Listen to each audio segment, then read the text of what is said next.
আমি শুয়ে আছি আর আমার কিউট বউটা তার চুল দিয়ে আমাকে বিরক্ত করতেছে, কিন্তু তবুও আমি উঠতেছি না। এক সময় সে একদম আমার কাছে চলে আসে আর আমি তাকে শক্ত করে জড়িয়ে ধরি। সে তো ভয় পেয়ে যায়, তারপর বলে, তার মানে তুমি এতক্ষণ জেগেছিলে? আমি বললাম, হ্যাঁ। তো তুমি কি ভাবছিলে ঘুমিয়ে আছি?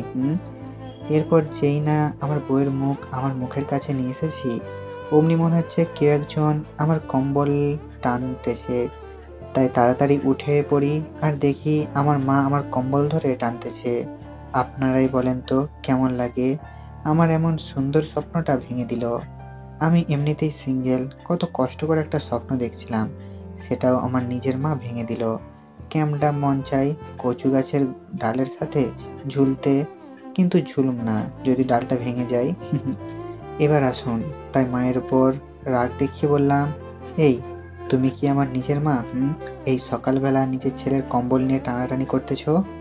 ওই ফাজিল, ঘড়ির দিকে তাকিয়ে দেখ তো কয়টা বাজে, আর তুই সকাল বলছিস? তারপর ঘড়ির দিকে তাকিয়ে দেখি 9:30 বাজে। আমি বললাম, ধুর মা, আর একটু আগে ডেকে দিবা না? কলেজের জন্য কত দেরি হয়ে গেল। আর তোর কলেজে যাইতে হবে না। কেন? ঋতু আসছে ওকে নিতে, বাস স্ট্যান্ডে যা। ও কেন আসতেছে? আর কয়দিনের জন্য? কয়দিনের জন্য না, ও এখন এখানেই থাকবে আর তোর কলেজে ভর্তি হবে। এখন যা, ফ্রেশ হয়ে নে, আর আমি নিচে যাচ্ছি নাস্তা তৈরি করতে। নাস্তা করে ওকে নিতে যাবি। ওকে। তার আর কি, এক দৌড়ে চলে গেলাম ওয়াশরুমে। আসুন, ফ্রেশ হতে হতে পরিচয় দেই, হইলে আবার আমাকে পাগল ভাবতে পারেন যে পরিচয় ছাড়াই বকবক করতেছি। তাই পাগল আপনারাই হন, আমি পরিচয় দেই। আমি মোহাম্মদ আরাফাত রহমান, বাবা মায়ের দুই মাত্র সন্তান। মানে আমার একটা বোনও আছে। আর আমার বাবা ব্যবসা করে, মা গৃহিণী। আমি অনার্স প্রথম বর্ষে। আর যাকে আনতে যাব সে হলো আমার ফুফাতো বোন ঋতু, অনার্স দ্বিতীয় বর্ষ। এতটুকুই জানেন, বাকিটা গল্প পড়ে জানতে পারবেন। এর মধ্যেই আমার ফ্রেশ হওয়া শেষ। তারপর নিচে গেলাম, কিছু নাস্তা করলাম আর বেরিয়ে পড়লাম বাস স্ট্যান্ডে। এর মধ্যে মাহির ফোন। আপনাদের বলে রাখি, আমার দুইটা ফ্রেন্ড আছে, জিগারের দোস্ত, একটা আবিদ আর একটা মাহি। হ্যালো। বল। কে রে, কলেজে আসবি না? দোস্ত, আজকে না আমার শরীরটা খারাপ লাগতেছে, তাই যেতে পারবো না। মিথ্যা বললাম। সত্যিটা জানলে জ্বালাতে জ্বালাতে শেষ করে দিত যে আমি একটা মেয়েকে আনতে যাচ্ছি। কেন রে, খুব খারাপ লাগছে নাকি আমরা আসবো? আরে না, সেরকম না, এমনি রেস্ট নিলেই ঠিক হয়ে যাবে। ওকে, তাহলে সাবধানে থাকিস ভাই, আর কোনো দরকার হলে ফোন দিস। ওকে ভাই। মাহির সাথে কথা বলতে বলতে চলে আসলাম বাস স্ট্যান্ডে। এসে দেখি কোনো বাস আসেনি, আর আমি জানিও না কোন বাসে আসতেছে। তাই আমি বসার জায়গায় বসে আছি। একটু পর দুইটা বাস আসলো। একটু পর হঠাৎ কেউ একজন আমার চোখ ধরে ফেললো, আর আমি ভয়ে হুট করে তাকে জড়িয়ে ধরলাম। তারপর সে আমার চোখ ছেড়ে দিল, আর আমি তার দিকে ঘুরে অবাক। মনে হচ্ছে আমার সামনে কোন এক পরী দাঁড়িয়ে আছে।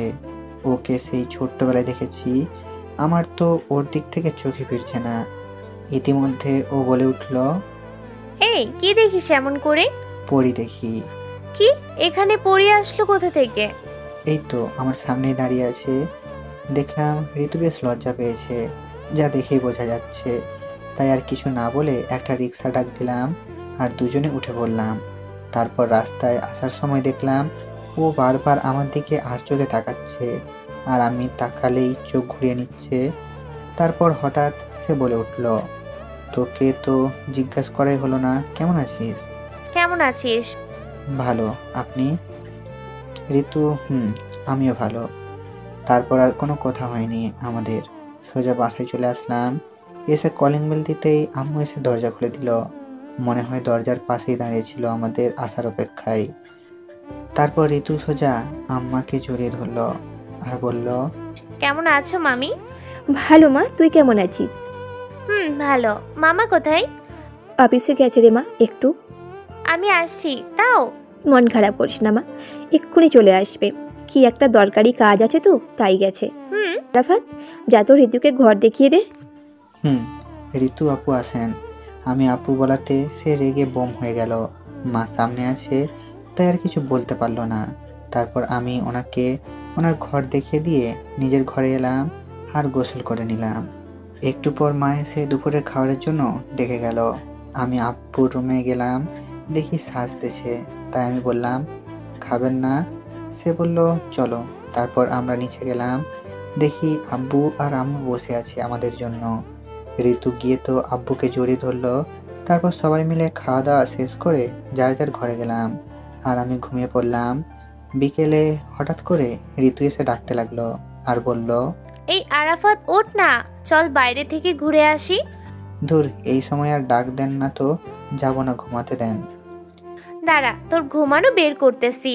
তারপর সে আমার উপর থেকে আমাকে মারতে লাগলো। এই কি করছেন? ছাড়েন, আমি যাব তো যাব।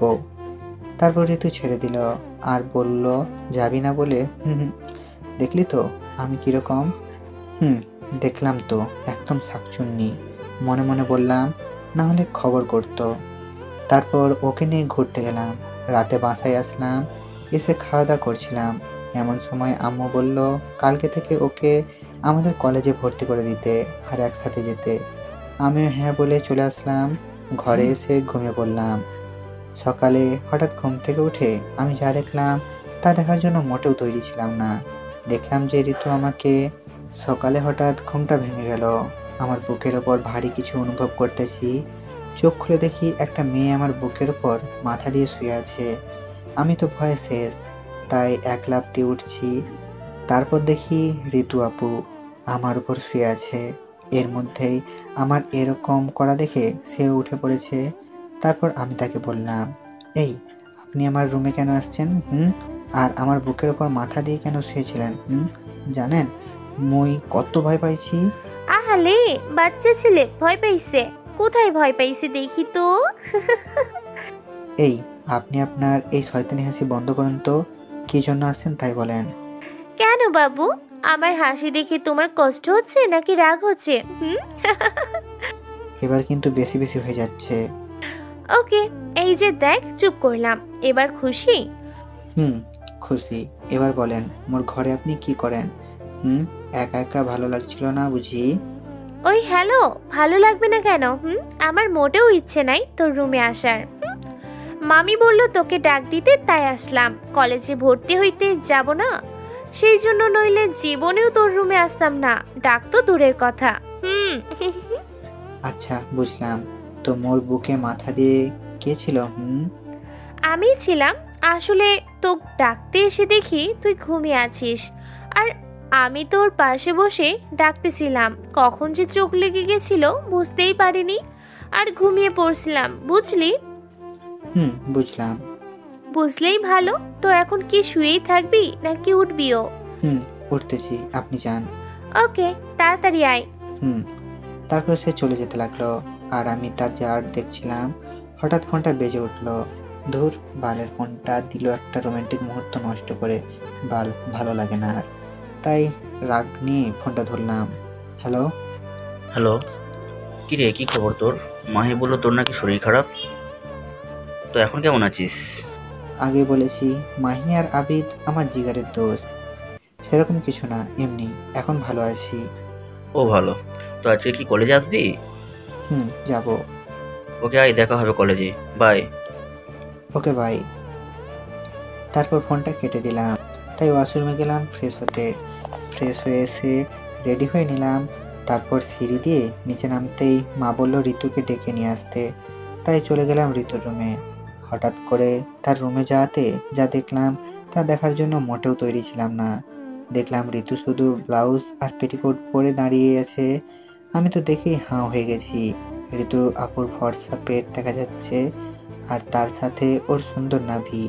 আমাকে দেখেই সে শাড়িটা নিজের শরীরের ওপর দিল আর আমি খেতে আসেন বলেই দৌড়ে চলে আসলাম। এসে সোজা খাওয়ার টেবিলে বসলাম। আমাকে দেখে মা বলল, কিরে ঋতু কই? আমি বললাম আসতেছে।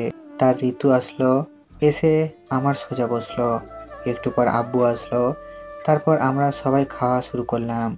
এর মধ্যে আব্বু বলল, আরাফাত, আব্বু বলো। ঋতু কলেজে তো আজকে ভর্তি করে দিব। তোদের প্রিন্সিপালের সাথে কথা বলে রেখেছি, আর ওকে প্রতিদিন তোর সাথে নিয়ে যাবি আর নিয়ে আসবি, বুঝলি? হুম। তারপর আমার খাওয়া শেষ হলো, আমি বাইরে চলে আসলাম। এসে ঋতু আপুর জন্য অপেক্ষা করতে লাগলাম। একটু পর সে আসলো, আর আমি খাওয়ার সময় খেয়াল করিনি, শরম পাইছিলাম তো।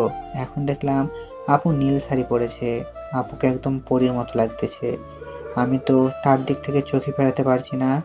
হঠাৎ সে বলে উঠল, কি রে, এমন হা করে কি দেখছিস? আর এইভাবেই কি সারাক্ষণ দেখতে থাকবি নাকি? তার কথায় আমার হুঁশ এলো, আর আমি তার দিক থেকে চোখ নামিয়ে নিলাম। তারপর মনে মনে বললাম, একটু আগেই যা দেখালেন, আর কি দেখবো। তারপর সে আবারও বলে উঠল, ওই কি ভাবতেছিস? কিছু না। তোর রিক্সা ডাক দে। হুম। তারপর আমি রিক্সা ডাক দিলাম, সে উঠে পড়ল, আর সাথে আমিও। একটু পর সে বলে উঠল, আমাকে কেমন লাগতেছে বললি না তো? আমি তাকে রাগানোর জন্য বললাম, একটু ভালো লাগছে না, পুরাই ময়দা সুন্দরী লাগতেছে আপু। একে তো খারাপ বলেছি, তার উপর আপু, যা শুনলে বোম হয়ে যায়। এবার আপনারাই বলেন কি হতে পারে। এটা শোনা মাত্রই তার চোখগুলো লাল হয়ে গেল, আর আমার দিকে তাকালো। আমি তো দেখেই ভয়ে শেষ। তারপর সে আমাকে বলল, আমাকে আপু বলেছিস তাই না? দাঁড়া, তোর মজা দেখাচ্ছি। তার উপর আবার কি বলেছিস? হ্যাঁ, মনে পড়েছে, আমি ময়দা সুন্দরী তাই না? বলেই সে আমার চুলগুলো টানতে লাগলো। আর আমি বললাম, আমার ভুল হয়েছে, আমি আমার মুখ ফসকে বলে ফেলেছি আপু। আর হ্যাঁ, আপনাকে খুব সুন্দর লাগতেছে। আমি এটুকু রাগানোর জন্য এমনি বলেছি। কিন্তু কে শোনে কার কথা। এক সময় আর না পেরে তার চুল ধরে তার মুখটা আমার মুখের সামনে আনলাম, তারপর চার ঠোঁট এক করে দিলাম। এমনটা হওয়ায় সে পাথরের মতো হয়ে গেল। টানা 5 মিনিট পর তাকে ছেড়ে দিলাম। তারপর কেউ আর কারো দিকে তাকাচ্ছি না, আর কোথাও হয়নি। এভাবে কলেজে চলে আসলাম। এসেই চলে গেলাম প্রিন্সিপালের রুমে, কারণ ঋতুকে তো ভর্তি করাতে হবে। স্যারের রুমের সামনে এসে, স্যার আসতে পারি? আরে আরাফাত যে, আসো আসো, ভিতরে আসো, বসো। ধন্যবাদ স্যার। ঋতুকে দেখিয়ে বলল, তুমি কি ঋতু? জি স্যার, আমি ঋতু। তোমার মামার সাথে একটু আগেই কথা হয়েছে। ও তো মামা কি বললেন? বললেন ভর্তি করে নিতে। তো তুমি কি তোমার সব কাগজ নিয়ে আসছো? স্যার, এই নেন। তারপর স্যার সব কাগজ দেখলো আর বলল, রেজাল্ট তো ভালোই। তারপর তাকে ভর্তি করে নিল, আর আমাকে বলল ক্লাস দেখিয়ে দিতে। জি স্যার, এখন তাহলে আসি? আসো। আর হ্যাঁ, দুজনকেই বলছি, মন দিয়ে পড়াশোনা করবে, okay? Okay sir. Okay sir. Good, এখন আসতে পারো। তারপর আমরা ওখান থেকে চলে আসলাম, আর ঋতুকে ওর ক্লাসে নিয়ে আসলাম। আর আমি আমাদের পছন্দের জায়গায় গাছতলায় চলে আসলাম। এসে দেখি মাহি আর আবিদ বসে আড্ডা দিচ্ছে। আমিও গেলাম আর বললাম, কেমন আছিস রে তোরা? আমরা আর কেমন থাকবো, যেমন ছিলাম তেমনই। কিন্তু তুই তো মনে হয় ভাবিকে নিয়ে খুব ভালো আছিস, তাই না? মানে, তোর কথা ঠিক বুঝলাম না। না বোঝার তো কিছু নাই, তুই যে একটা মেয়ের সাথে এক রিক্সায় কলেজে আসলি, মেয়েটাকে আরে ওটা তো আমার। কে কে বল বল বল, কে? যে পাই আমাদের ভুলে গেলি? তারপর তাদের আচ্ছা মতো পিটালাম আর বললাম, ওটা আমার ফুফাতো বোন, আমাদের কলেজে চান্স পাইছে তাই এখানে ভর্তি হয়েছে, আর পড়বে, বুঝলি? বুঝলাম। গুড। এর মধ্যে হঠাৎ ক্লাসের ঘন্টা পড়ে গেল, আর আমি বললাম, চল, ঘন্টা পড়েছে, ক্লাসে যাই। চলো। তারপর সবাই মিলে ক্লাসে চলে গেলাম, ক্লাস করলাম। আমরা আবার ভালো ছেলে, 2টার বেশি ক্লাস করি না। তাই 2টা ক্লাস করে আবারও গাছতলায় চলে আসলাম। একটু পর দেখি আপু আসলো, সাথে কয়েকটা মেয়ে, হয়তো নতুন বন্ধু বানাইছে। তারপর আমাদের কাছে এসে বলল, কিরে, ক্লাস বাদ দিয়ে এখানে কি? তারপর আমরা পিছনে তাকালাম, আর আবিদ বলল, এটাই ভাবি না? ভাই তাই তো মনে হচ্ছে। চুপ শালা, মুখ বন্ধ করে রাখতে পারিস না? তারপর ওরা চুপ হয়ে গেল, আর আমি আপুকে বললাম, এমনি ভালো লাগছে না, তাই আর ক্লাস করিনি। ও, তো আপনি এখানে? আমারও, চল বাসায় যাই। তখন আমি আবিদ আর মাহির দিকে তাকালাম। ওরা বলল, তাকাতে হবে না, যা যা। আমি আর কিছু না বলে চলে আসলাম। আসার সময় শুনতে পেলাম, মানে ওরা বলল, খাওয়াতে তো কিন্তু একদিন হবেই তোর, মনে রাখিস আরাফাত।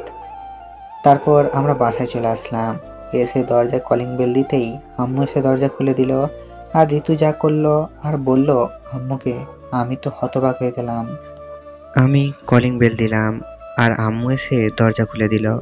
তখনই ঋতু বলে উঠল, মামি জানো তোমার ছেলে না খুব খারাপ। কেন রে মা, কি করেছে ওই বান্দরটা? জানো মামি, আমরা যখন আসছিলাম বাড়িতে হঠাৎ তোমার ছেলে বললো তুই দাঁড়া আমি আসতেছি বলে একটা দোকানে গেল আর এক প্যাকেট সিগারেট নিয়ে আসলো, সাথে একটা খেতে খেতে। আমি কত বারণ করলাম কিন্তু শুনলো না। তারপর আমি তার থেকে সিগারেটটা ফেলে দিছি। সে রাগ দেখে আমাকে থাপ্পড় দিয়েছে। আমি তো এটা শুনে মনে হয় আকাশ থেকে পড়লাম। তারপর আমি ঋতুর দিকে তাকালাম, দেখছি হাসতেছে। আমার তো সেই রাগ উঠল, ইচ্ছে করছে মেরে একবারে শেষ করে দেই। কত বড় মিথ্যা কথা বললো আম্মুর সামনে। তারপর আম্মুর দিকে তাকালাম আর সাথে সাথে ঠাস ঠাস করে দুইটা পড়লো আমার গালে। আর আম্মু তো রেগে আগুন। আম্মু তখন আমাকে বলল, এই শিক্ষা দিচ্ছি তোকে? এই শিক্ষা দিচ্ছি যে রাস্তাঘাটে সিগারেট খাবি? আমি কখন ভালো ছেলের মতো কান্না কান্না ভাবে বললাম, বিশ্বাস করো আম্মু, আমি সিগারেট খাই না। ঋতু মিথ্যা বলতেছে, আমাকে ফাঁসানোর জন্য এসব বানিয়ে বানিয়ে বলতেছে। তখন আম্মু বলল, ওই আমার মেয়ে মিথ্যে বললো কেন? ও তোর কোন জন্মের শত্রু যে মিথ্যে বলবে? এরই মধ্যে ঋতু বলে উঠল, থাক মামি, ছেড়ে দাও, আর কিছু বলো না, আমিও অনেক বকেছি। তখন আম্মু বলল, আমার মেয়ে বললো বলে তোকে ছেড়ে দিলাম, নয়তো? হায় রে দুনিয়া, নিজের মা দেখি আজকাল নিজের কথা বিশ্বাস করে না। কোথাকার বালের মেয়ে তার কথা বিশ্বাস করে, যে কিনা মিথ্যা বলতে ওস্তাদ। মনে মনে বললাম। এরই মধ্যে আম্মু আবারও বলে উঠল, আর যেন কোনোদিন না শুনি এসব খাওয়ার কথা। আমি শুধু মাথা নেড়ে চলে আসলাম ঘরে। ঘরে এসে আমার তো খুব রাগ হচ্ছিল। ঋতুর বাচ্চা কেমনে এটা করতে পারলো আমার সাথে? কেন আম্মুকে এসব বললো? কোথায় বলবো না ওর সাথে? তারপর ওয়াশরুমে চলে গেলাম। একটু পর বাইরে আসলাম, এসে দেখি আবিদ ফোন দিছে। আমি ফোনটা ধরলাম। হ্যালো। হ্যালো, কি খবর? বাসায় পৌঁছিস? বাসায় তো পৌঁছেছি, কিন্তু খবর ভালো না। কেন, কি হয়েছে? শোন তাহলে। তারপর সব খুলে বললাম। তারপর বললাম, খুব রাগ হচ্ছে রে ভাই, ঋতুর বাচ্চাকে একটা শাস্তি দিতেই হবে। তখন আবিদ বলল, শোন, এখন সব ঠিক করে নে, ঝামেলা করিস না। আমরা তো আছি নাকি? ঠিক একটা শাস্তি দিয়ে দেব, ভরসা রাখ আমার উপর। ওকে, কিন্তু তোরা আমার সাথে থাকবি তো? মানে শাস্তি দিবি তো? অবশ্যই। তোর সাথে এমনটা করেছে, শাস্তি না দিলে হয়? ওকে, তাহলে এখন রাখি, বাই। Okay, bye. তারপর ফোনটা কেটে দিলাম। একটু পর দেখি ঋতু আসলো আমার ঘরে। আমি দেখেই মুখ ঘুরে নিলাম। তখন ঋতু আমার কাছে আসলো আর বলল, রেগে আছিস আমার উপর? না। তো মুখ ঘুরে আছিস কেন? এমনি। সরি প্লিজ, আমাকে মাফ করে দাও। আমি তোমাকে এইভাবে মামির কাছে মার খাওয়াতে চাইনি। কে মেয়ে দেখছেন, মার খাওয়াইয়া এখন বলতেছে চাইনি। তারপর ঋতু আবারও বলল, প্লিজ আমাকে তুমি মাফ করে দাও, প্লিজ। আসলে সকালে তুমি আমাকে আপু বলছিলে আর আমাকে ভালো লাগছে না বলছিলে, তাই রাগে এমনটা করেছি, প্লিজ সরি। তখন আমি মনে মনে ভাবলাম আর বললাম, এত করে যখন বলছে তখন মাফ করে দেই, আর আমাদের তো প্ল্যান আছেই, তোমাকে শাস্তি দিব। হঠাৎ সে আবারও বলে উঠল, বুঝেছি, মাফ করনি, তাকাও তো আমার দিকে। আমি তাকালাম, আর সাথে সাথে সে আমার চুল শক্ত করে ধরে আমার মুখ তার মুখের সামনে নিয়ে গেল আর 4 ঠোঁট এক করে দিল। আমি তো মূর্তি হয়ে গেছি, ভাবতেও পারিনি ঋতু এমনটা করবে। এভাবে 5 মিনিট থাকার পর ঋতু আমাকে ছেড়ে দিল আর বলল, মামি খেতে ডাকতেছে, নিচে আসো, বলেই চলে গেল। আমি তখন ভাবতে লাগলাম একটু আগে কি হলো, আর হঠাৎ মনে হলো ঋতু তো আমাকে তুমি করে বলল, তার মানে কি ও কি আমাকে ভালোবাসে নাকি? ধুর, আমি এসব কি ভাবতেছি, ও কেন আমাকে ভালোবাসবে? তারপর আর কিছু না ভেবে নিচে চলে গেলাম খেতে। তারপর খেয়ে দিয়ে রুমে চলে আসলাম, এসেই ঘুমিয়ে গেলাম। বিকেলে হঠাৎ ফোনটা বেজে উঠল। আমি লাফ দিয়ে উঠে দেখি কে ফোন করলো। তারপর ফোনটা হাতে নিলাম, দেখি মাহি ফোন করছে। ধরলাম। হ্যালো। কি রে, কই তুই? এই তো দোস্ত, বাসায় ঘুমাইতেছি। অনেক ঘুমাইছিস, এখন তাড়াতাড়ি রেডি হয়ে বটতলায় চলে আয়। ওকে, আসতেছি 10 মিনিট। ও, আপনাদের বলে রাখি, আমরা বটতলা নামের এক জায়গায় আড্ডা দেই। তারপর আর কি উঠে ফ্রেশ হলাম, হয়ে রেডি হয়ে বেরিয়ে পড়লাম বটতলায়। একটু পর চলে আসলাম বটতলায়, এসে দেখি হারামি দুইটা বসে আছে। আমি গেলাম। আসছিস বস? মামা 3 কাপ চা দেন তো। ভাই, আমি আজকের বিলটা দিমুনি, ওকে? ও, আমাদের তো ভূতে ধরেছে, তাই না? এই সামান্য চায়ের বিল দিয়ে তো ট্রিট শেষ। ওটি হচ্ছে না মামা।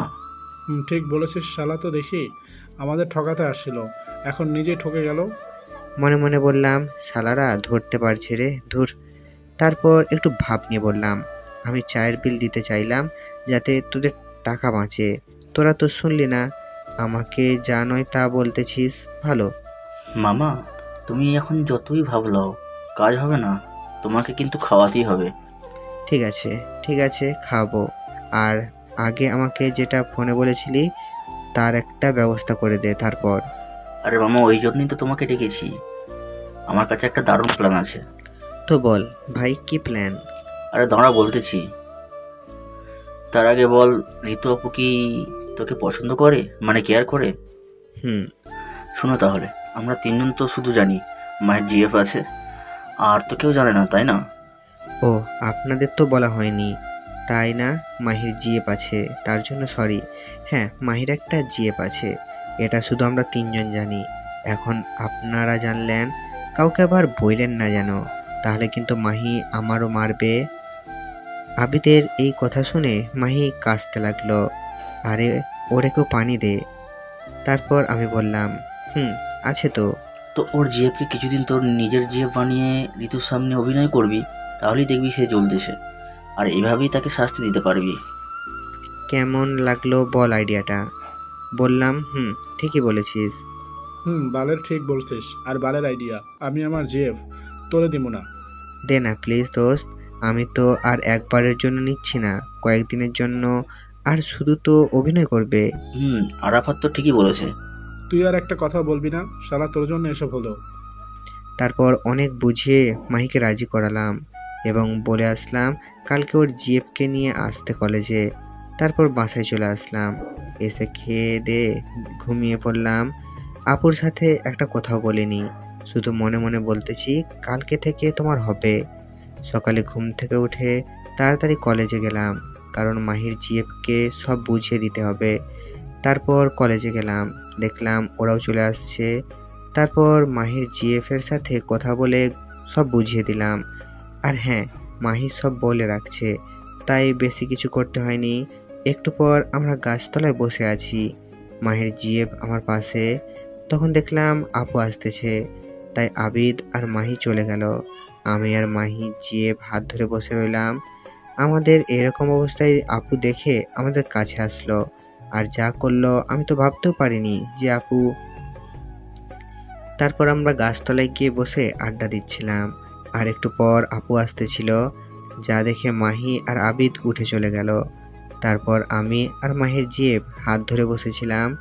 আপু আমাদের দেখতে পাইছে, আর এটা দেখা মাত্রই তার সেই রাগ উঠে গেল, আর তার চোখ দিয়ে মনে হয় আগুন বের হবে এমন অবস্থা। তারপর আপু আমাদের কাছে আসলো, আর এসেই,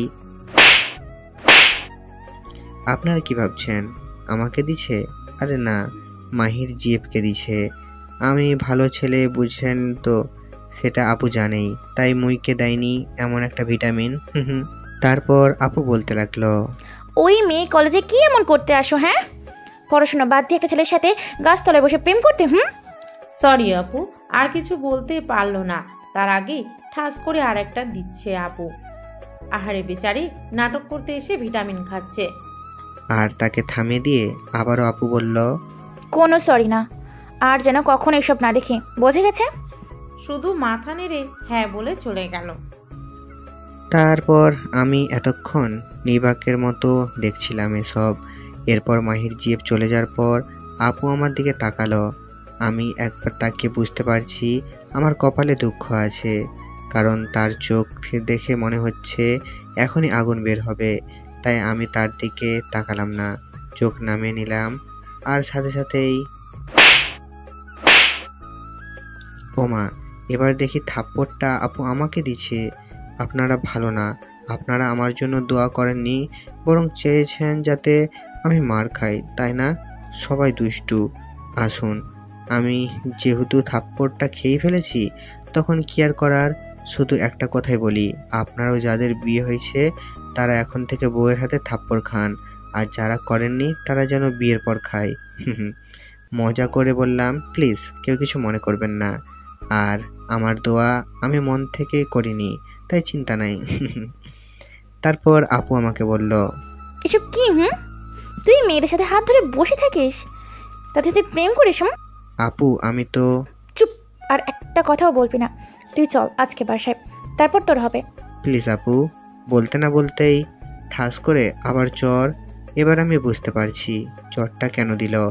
আপু বলছি তো, তাই জন্য। সরি ঋতু, আর কখনো এমনটা হবে না। প্লিজ বাড়িতে গিয়ে কিছু বইল না প্লিজ। আমার মুখ থেকে তুমি শুনে আমার দিকে তাকালো। দেখে বোঝা যাচ্ছে তুমি করে বলাতে রাগটা কমেছে। তারপর সে আমাকে বলল, কেন তুমি ওই মেয়েটার সাথে কিভাবে বসেছিলে? কেন ওর সাথে প্রেম করতেছিলে? জানো না আমি তোমাকে? তুমি আমাকে কি? কিছু না। না বললে কিন্তু আমি আবার ওই মেয়েটার কাছে চলে যাব। তখন ঋতু আমাকে জড়িয়ে ধরলো আর বলল, দেখি তো কেমন করে যাও। আরে কি করছেন? সবাই দেখছে তো নাকি? দেখুক, তাতে আমার কি?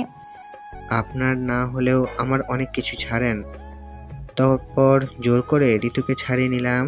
তারপর আমি বললাম, তুমি যদি না বলো তুমি আমাকে কি, তাহলে কিন্তু আর কখনো তোমাকে তুমি করে বলবো না, আর কোথাও বলবো না। তারপর আমার দিকে তাকিয়ে আমার নিজের দিকে তাকিয়ে বলল, আমি তোমাকে ভালোবাসি। আমি মনে মনে বললাম, এটাই তো সেই কবে থেকে শুনতে যাচ্ছি। তারপর একটু না জানার ভান করে বললাম, কি এসব কি বলতেছেন? মাথা ঠিক আছে তো নাকি? তারপর ঋতু বলল, আমার মাথা ঠিক আছে, প্লিজ আমাকে ফিরিয়ে দিও না, বলে জড়িয়ে ধরলো। আরে পাগলি, সেই ছোট্টবেলা থেকে তোমাকে ভালোবাসি আমি, আর তোমাকে পেয়েও ফিরিয়ে দিব আমি? আমার কথা শুনে ঋতু আমার দিকে তাকালো আর বলল, তাহলে এতদিন বলনি কেন? আর ওই মেয়ের সাথে ওইসব তাহলে কি ছিল? তারপর পেছন থেকে হাততালির শব্দ এলো। আমরা একে অপরকে ছেড়ে দিলাম। তখন মাহি আর আবিদ এসে বলল, তাহলে ভাবি শেষমেশ হলেই গেল। ওই কিসের ভাবি? থাক, আর ঢং করতে হবে না, আমরা সবাই শুনছি। আর হ্যাঁ আপু, সরি ভাবি, ওই মেয়েটা হলো আমার জিএফ। আপনাকে কালকের জন্য একটু শিক্ষা দেওয়ার জন্য আরাফাত এই নাটকটা সাজিয়েছে। মাহির কথা শুনে আপু আমার দিকে রাগি চোখে তাকালো। আমি বললাম, ভালো, সবাই যখন বলে দিলি তাহলে এটাও বল বুদ্ধিটা কার ছিল? বাস তো দিলি, তাহলে তোরা কেন বাকি থাকবি?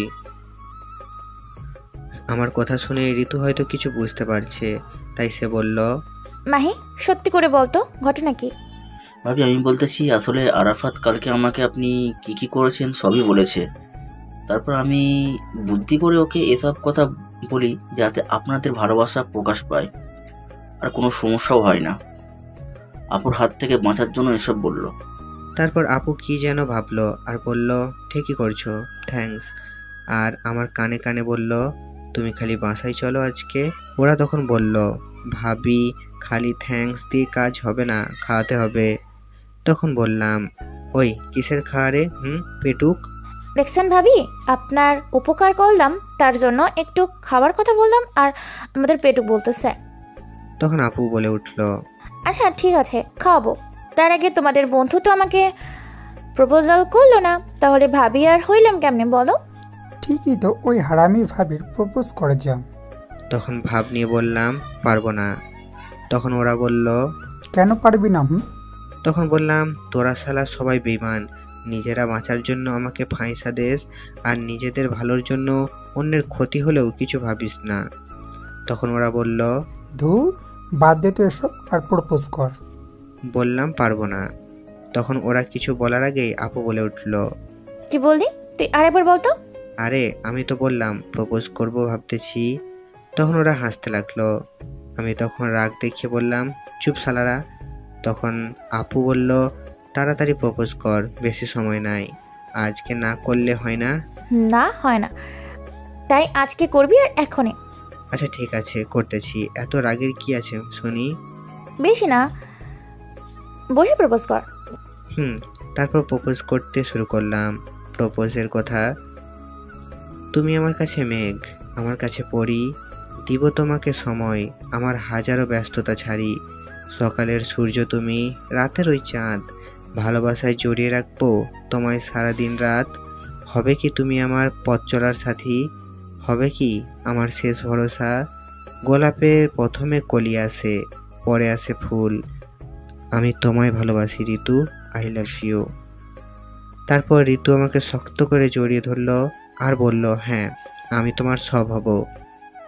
এর মধ্যেই ওরা দুজন বলে উঠল, অনেক হয়েছে প্রেম প্রীতি, এখন চলেন, আমাদের ট্রিট দিবেন। যাবো তো, তার আগে মাহিম তোমার জিপকে ডাক দাও। তারপর মাহি তার জিএফকে ডাক দেয়, সে আসে। তারপর ঋতু তাকে সরি বলে মাপ চায়, সেও মাপ করে দেয়। তারপর তারা সবাই মিলে একটা হোটেলে যায় এবং দুপুরে খাবার খেয়ে নেয় এবং বাড়ি চলে যায়। এভাবেই তাদের ভালোবাসার মধ্যে দিয়ে দিন চলতে থাকে। এভাবে কিছুদিন যায়। কয়েকদিন পর সকালে নাস্তার টেবিলে বসে সবাই বসে নাস্তা করতেছিলাম। হঠাৎ ঋতু বাবাকে যা বলল তা শুনে মনে হয় আমি আকাশ থেকে পড়লাম। মামা।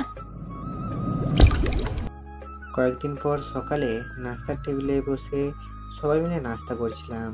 তখন হঠাৎ ঋতু আব্বুকে বলল, মামা আমি তোমাদের কাছে বোঝা হয়ে আছি তাই না?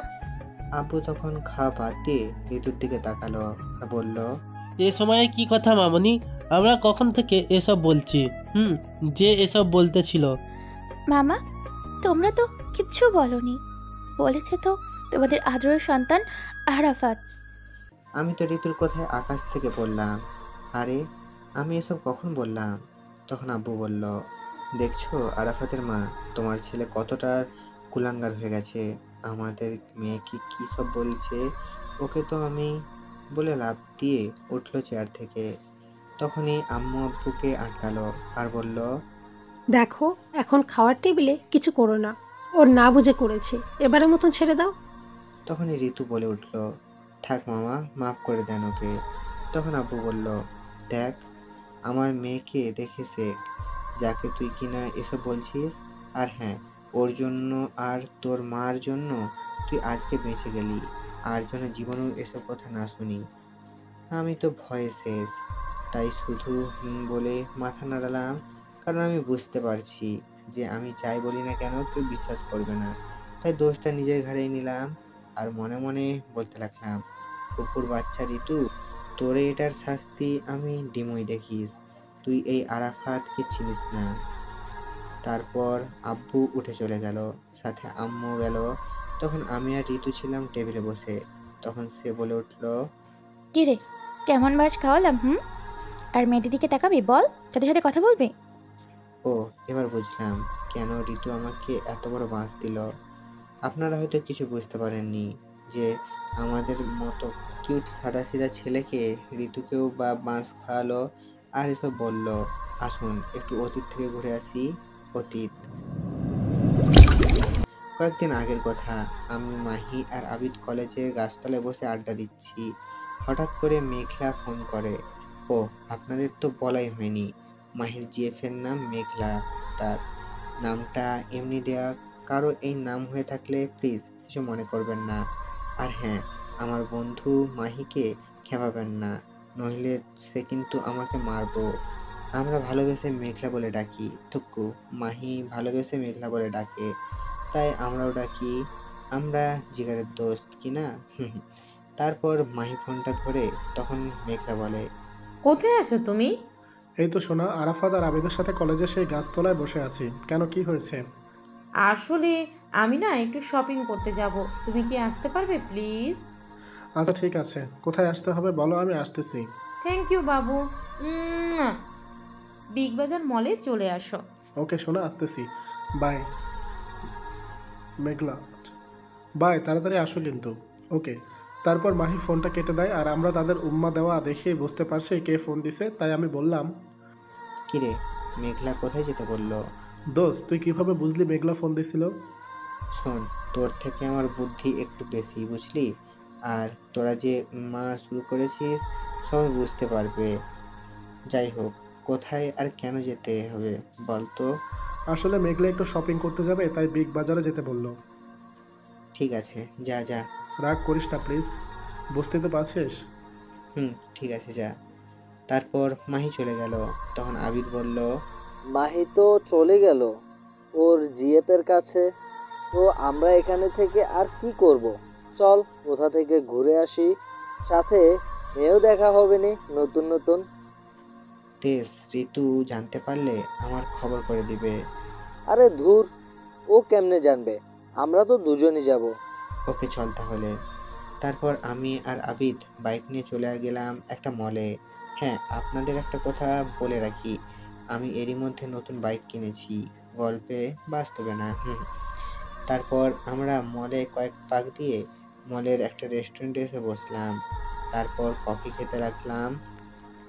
একটু পর আবিদের একটা ফোন আসে আর সে উঠে চলে যায়। তখনই আমি বসে আছি একা। হঠাৎ একটা মেয়ে এসে আমাকে আরাফাত বলেই জড়িয়ে ধরলো। আমি তো পাথর হয়ে গেলাম। তারপর তাকে থামিয়ে দিলাম আর বললাম, কে আপনি? আরে সাকিলা, তুই কোথা থেকে? চিনতে পারছিস তাহলে? কি যে বলিস, তোরে চিনব না কেন? তাও ঠিক, আমরা তো একসাথেই পড়েছি তাই না? এবার বল, তুই এখানে? আসলে তুই তো জানিস আমার বিয়ে হয়েছে, আর আমি ঢাকায় থাকি, আর কয়েকদিন পর আমার এক বন্ধুর বিয়ে, তাই এখানে আসছি। ও ভালো। আচ্ছা, তোর নাম্বার দে তো। এই নে, 013157870। দুইটা দিলাম না, আপনারা হয়তো আমাকে জ্বালাতন করবেন। তারপর আমি আর সাকিলা কিছুক্ষণ হেসে হেসে কথা বললাম। আমি হঠাৎ খেয়াল করলাম কেউ একজন সাকিলা আমাকে জড়িয়ে ধরার পর থেকে আমাদের দিকে তাকিয়ে আছে। আমি তার দিকে তাকিয়ে তো অবাক। আরে এটা তো ঋতু। এখন আমার কি হবে আল্লাহ জানে। এর মধ্যে সাকিলা বলে উঠল, আজকে আসি রে, বাই। বাই। তারপর সে চলে গেল আর আমি দাঁড়িয়ে রইলাম। তারপর ঋতু আমার কাছ থেকে আসলো। আমি বললাম, ঋতু তুমি যা ভাবছো আর বলতে পারলাম না। ঠাস ঠাস করে দিল আর বলল, তুই এতটা খারাপ, একটা মেয়েকে জড়িয়ে ধরছিস, ছি। তারপর সে চলে গেল। এরই মধ্যে আবিদ এসে বলল, বন্ধু কিছু মনে করিস না, আমি সাকিলার আসার পর থেকে এখন পর্যন্ত সবই দেখেছি, কিন্তু চিন্তা নাই, সব ঠিক হয়ে যাবে। বুঝি না সব খালি আমার সাথে কেন হয়। বাদ দে, চল বাসায় যাই। চল। তারপর আমরা বাসায় চলে আসলাম। আস্তে আস্তে রাত হয়ে গেছে, তাই এসেই শুয়ে পড়েছি। সকালে কি হলো আপনারা তো জানেনই। আসুন এখন বাস্তবে ফিরি। বাস্তব। তখন ঋতুকে বললাম, চোখের দেখা সবসময় ঠিক হয় না, আর সত্যি হয় না। যার জন্য আমার সাথে এমনটা করলেন সেটা আসলে সত্যি নয়। ও আমার ক্লাস ফ্রেন্ড ছিল, আর ওর বিয়ে হয়ে গেছে। এতদিন পর দেখা, তাই এমনটা করেছে। আর আপনি কিছু না ভেবেই জেনেই ভালোই, খুব ভালো থাকেন বলেই উঠে চলে আসলাম। তখন ঋতু ভাবতে লাগলো, আসলেই তো আমার খোঁজ নেওয়া উচিত ছিল।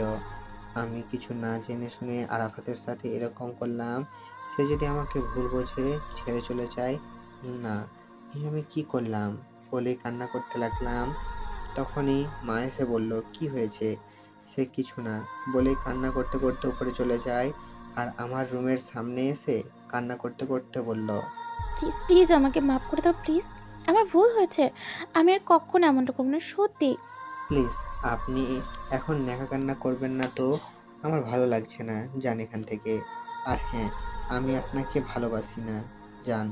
যে ভালোবাসার মানুষকে ভুল বোঝে সন্দেহ করে তাকে না ভালোবাসাই ভালো। প্লিজ আরাফাত, তুমি এসব বলো না, তুমি এসব বলে আমি কিন্তু সুইসাইড করবো। যা খুশি করেন, জানতো আমি আপনাকে আর দেখতেও চাই না। আচ্ছা ঠিক আছে, ভালো থেকো, বাই। আমি তোমাকে সন্দেহ করি তো?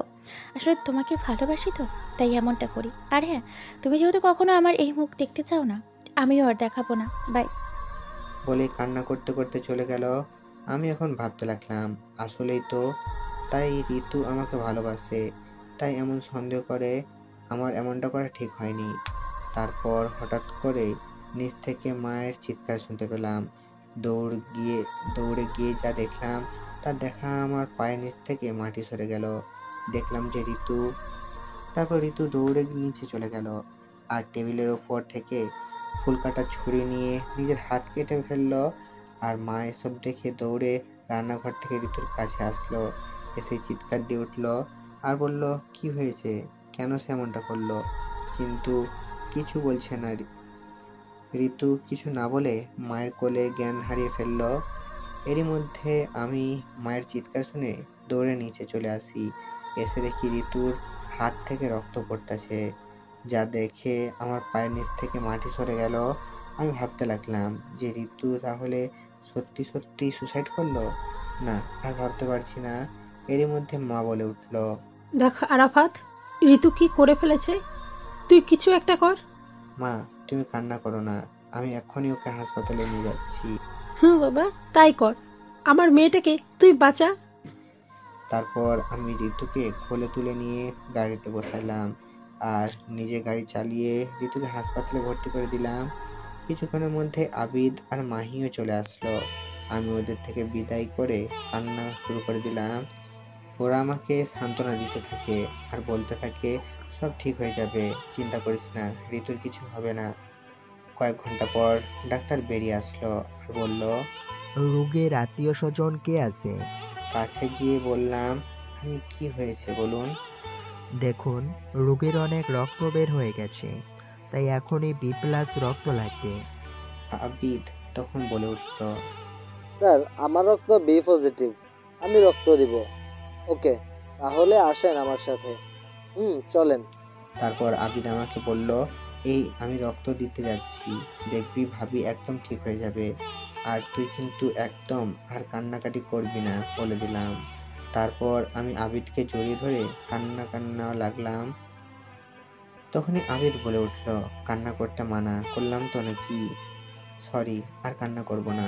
এই তো গুড বয়। মাহি, আরাফাতকে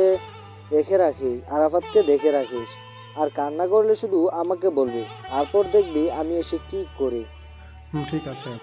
আসলে সত্যিকারের বন্ধুরা এমনই হয়, বন্ধুর জন্য মনে হয় জীবন দিতেও দ্বিধা করবে না।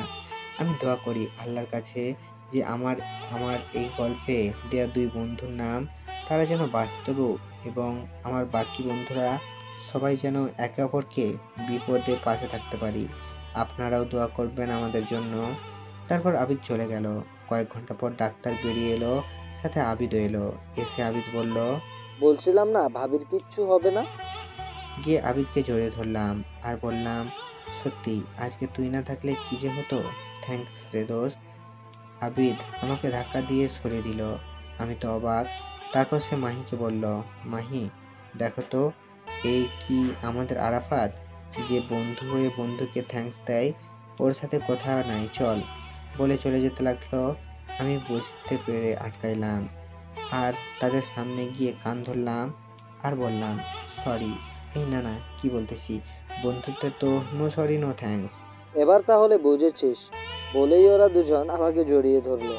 তখন ডাক্তার বলল, আপনারা 3 বন্ধু নয়, মনে হচ্ছে এক ভাই। দোয়া করি আপনাদের বন্ধুত্ব যেন সারা জীবন এরকমই থাকে। Thanks doctor. ডাক্তার, ঋতু কেমন আছে? এখন অবশ্য ঘুমিয়ে আছে, ঘুমের ওষুধ দিছি তো। ও, তো ঘুম ভাঙবে কখন? এই কিছুক্ষণের মধ্যেই। বলে ডাক্তার চলে গেল। এরই মধ্যে মা চলে আসলো। আসলে ওই সময় মাকে সাথে করে আনিনি। তারপর মা এসে বলল, আরাফাত, আমাদের ঋতু এখন কেমন আছে? মা এখন ভালো আছে। এরই মধ্যে ঋতুর বাবা মা, মানে আমার শ্বশুর শাশুড়ি, থুকু এখনো তো হয়নি, মানে আমার ফুপা ফুপি চলে আসছে। এসে বলতেছে কিন্তু কোথায় আর কেমনে আছে, আমাদেরকে জানানো ঋতুর ব্যাপারে। আমি বলছি। ও ভেতরে আছে আর ভালো আছে, ঘুমিয়ে আছে। এর মধ্যে আব্বু চলে আসছে। তখনই একজন নার্স এসে বলল রোগীর ঘুম ভাঙছে। এটা শুনে সবাই মিলে ঋতুর কাছে গেল, শুধু আমি, আবিদ আর মাহি ছাড়া। তারপর মা এসে বলল ঋতু ডাকতেছে আমাকে। যা ভিতরে যা। তারপর আমি ভিতরে গেলাম, সবাই বের হয়ে আসলো। তখন ঋতু বলল, কেন এসেছিস তুই এখানে? তুই না বলেছিলি আমার মুখ দেখতে চাস না? তখন আমি ঋতুর কাছে গেলাম আর সাথে সাথে ঠাস করে একটা থাপ্পড় দিলাম। বললো তুই আমাকে মারলি? তখন আমি ঋতুর মাথার কাছে গিয়ে বললাম, আর হারলাম। আমার বউকে আমি মারবো না তো কাকে মারবো শুনি? আমার মুখে বউ ডাক শুনে ঋতু আমাকে জড়িয়ে ধরে কান্না করে দিল। আমিও তাকে জড়িয়ে ধরলাম। ভালোই যখন বাসো তাহলে কালকে ওসব বলেছিলে কেন? প্লিজ বাদ দাও, তখন আমার মাথা ঠিক ছিল না। আর হ্যাঁ, ওটার জন্য সরি। না, শুধু সরি বলে চলবে না, কাছে আসো বলতেছি। আমি আমার মুখ ঋতুর মুখের সামনে নিয়ে এলাম আর সাথে সাথে সে 4 ঠোঁট ত্যাগ করে দিল। আমিও কম কি, এরকম সুযোগ কি কেউ ছাড়ে? আমি ওর সাথে সমান রেসপন্স দিতে লাগলাম। এরকম করে কতক্ষণ ছিলাম জানি না। হঠাৎ মাহি আর আবিদ এসে বলল, এসব রোমান্স বাড়িতে গিয়ে করিস, এখানে করতে হবে না। ওদের কথা শুনে আমরা একে অপরকে ছেড়ে দিলাম আর আমি বললাম, আসলে থাক, আর কিছু বলতে হবে না, সবাই দেখছে। ওই শালা, দেখছস যখন তখন আর একটু দেখতি, ডাক দিলি কেন? আরে সারার শখের প্রেমে আমরা সমস্যা করলাম। আমার বিয়ে তো কালকের পরের দিন, ওখানে গিয়ে না হয় বাকিটা সেরে নিস। তোর বিয়ে মানে কার সাথে? আর এখন বলতেছিস কেন? সকালে বলার জন্য তোর বাসায় আসছিলাম, আর তোর মা যা বললো শুনেই তো এখানে আসলাম। বলার সময় পেলাম কই? যাই হোক, বাদ দে। আমিও কিন্তু যাব মাহি ভাইয়া। ভাবি অবশ্যই যাবেন, তাই জন্যই আপনাদের দুজনকে নিতে আসলাম, মার্কেটে যাব। শোন, আমি যাচ্ছি, কিন্তু ঋতুকে না, ওর শরীর খারাপ, ও বাসায় থাক। না, আমিও যাব। কিন্তু কোনো কিন্তু না, আমি যাব আর মেঘলাকে নিয়ে হাতের সব পছন্দ করে কিনে দিব। যথাজ্ঞা মহারানী, এখন অন্তত বাড়িতে যাই। কিন্তু আমি যাব কি করে? কেন, পায়ে হেঁটে? না প্লিজ, খুলে করে নিয়ে যাও না। এখানে সবাই দেখলে কি ভাববে? কিচ্ছু ভাববে না। মাহি, আবিদ ভাইয়া, আপনারা কিছু বলবেন না। বললো, ঠিক ঠিক, ভাববি অসুস্থ, নে কোলে নে, তোদের আর পাম দিতে হবে না, চুপ থাক। তারপর ঋতুকে কোলে করে নিয়ে আসলাম। সবাই হাঁ করে দেখছিল। তারপর বাড়িতে এসে ওকে ঘরে গিয়ে শুইয়ে দিলাম। তারপর মা এসে ওকে খাইয়ে দিয়ে রেস্ট নিতে বলল আর আমি ফ্রেশ হয়ে গেলাম। তারপর দুপুরে খেয়ে নিলাম। তারপর উঠে ঋতুর রুমে দেখলাম ঘুমিয়ে আছে। তারপর ওর কাছে গেলাম, কপালে একটা কিস দিলাম আর বললাম, আসলেই পাগলি আমার জন্য কি কি করতে পারে। তখন হঠাৎ সে বলে উঠলো, সব করতে পারি। তুমি ঘুমাওনি? না। কেন? এমনি। একটু পর মাহির ফোন আসলো, বলল রেডি হয়ে বিগ বাজার মলে চলে আসতে। তারপর ফোন কেটে দিয়ে আমরা রেডি হয়ে চলে আসলাম। তারপর বিয়ের মার্কেট করছিলাম আর আমি ঋতুর সাথে দুষ্টামি করছিলাম। এভাবে সব কেনাকাটা শেষ করে বাসায় চলে আসলাম। ওরাও চলে গেল। রাতে খাওয়ার সময় যা বলল শুনে আমি হতবাক হয়ে গেলাম। মা বলল যে তারপর ওরাও বাসায় চলে গেল আর আমরাও বাসায় চলে আসলাম। তারপর রুমে এসে ওয়াশরুমে চলে গেলাম ফ্রেশ হতে। বাইরে বের হয়ে এসে দেখি ঋতু আমার বিছানায় বসে আছে। তখন আমি বললাম, কি ব্যাপার মিস, তুমি আমার ঘরে কি মনে করে? কেন, আসতে পারি না নাকি? আসতে পারবে না কেন? অবশ্যই পারবে। তো এখন কেন আসছো তাই বলো। মামি খেতে খেতে বললো, তাই তোমাকে ডাকতে আসছি। আচ্ছা, তাই নাকি? তাই চলো এখন বলি। ঋতু যেই না চলে যেতে লাগলো অমনি পেছন থেকে ওর হাতটা ধরলো আর নিজের কাছে টেনে নিল। পেছন থেকে সে জড়িয়ে ধরলো, ওর ঘাড়ের উপর মুখ রেখে বলল, মিস, আসছো তোমার ইচ্ছেতে, যাবেও কি তোমার ইচ্ছেতে? একটু আদর না দিলে? দেখো, এমন কিছু করবে না আর হবেও না। কেউ এসে পড়বে, ছাড়ো প্লিজ। না, আমি কিছু শুনতে চাই না বলেই ওকে আমার দিকে ঘোরালাম। তখন ঋতু বলল, দেখো ভালো হবে না কিন্তু। আর বলতে দিল না, তার আগেই 4 ঠোঁট এক করে দিল। এভাবে 5 মিনিট ছিলাম। হঠাৎ ছোট বোন এসে বলল, আমার ছোট বোনের নাম সুইটি। হায় রে প্রেম রে, একজনকে বললো আরেকজনকে ডাক দিতে, সে ডাকতে এসে নিজে প্রেম করতে ব্যস্ত। সুইটির কথা শুনে আমরা একে অপরকে ছেড়ে দিলাম। তারপর আমি বললাম, আসলে সুইটি, তুই যা ভাবছিস তা না। ওর চোখে কি যেন পড়ছিল, তাই আমি। থাক, আর কিছু বলতে হবে না, আমি সবই দেখেছি, নিচে আয় বলেই চলে গেল। ধুর, এই সুইটি আসার আর সময় পেল না। বলেছিলাম কেউ চলে আসবে, কিন্তু কে শুনে কার কথা। হয়েছে, আর বলতে হবে না, নিচে চলো। এখন তো নিচে যাবি, বাসে খাইলা নিচে যাবা না?